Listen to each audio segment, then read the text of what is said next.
Hello mga ganda! Ayan mga ganda, meron pala ako dito mga maliliit na avocado.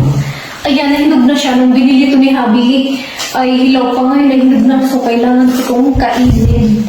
Ayan, maliliit lang siya mga ganda. Oh. Pero, gusto ko ito mga ganda dahil ano siya, para siyang lagkitan na avocado. Yung malalaki avocado sa atin sa Pinas. Kaso lang ito ay maliit. Pero, parang ganun yung lasa. Parang lagkitan, masarap. Wait, kuha lang akong kutsilyo.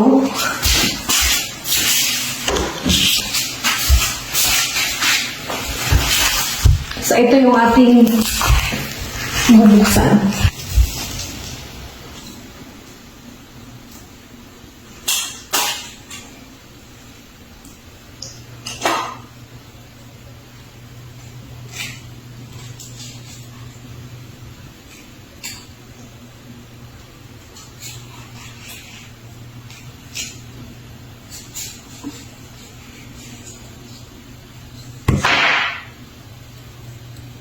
Ayan o.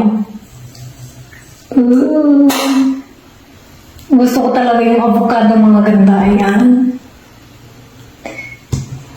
Actually, ngayon lang ako nakakita ng avocado na ganito kaliit.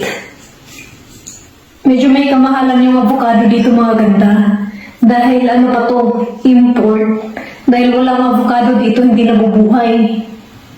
Ayan. Diba? Ang ganda.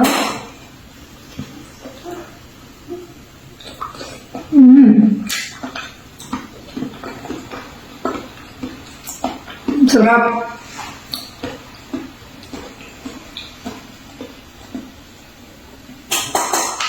Ito mga ganda yung buto, di ba? Ang liit. Ayan, ang liit lang niya.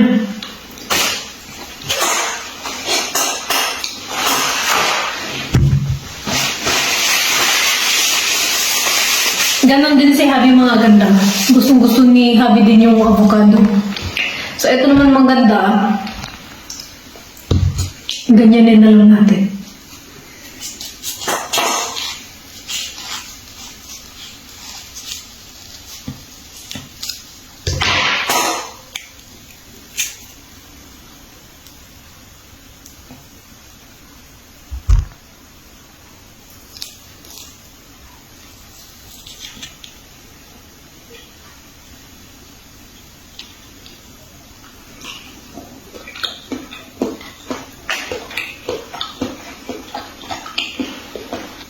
So sabi nga mga ganda no, pwede naman kumain ng avocado. Every day, at least half of avocado. Yung malaking avocado, half lang.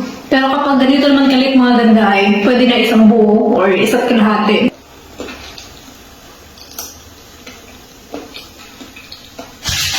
Nabusog na ako.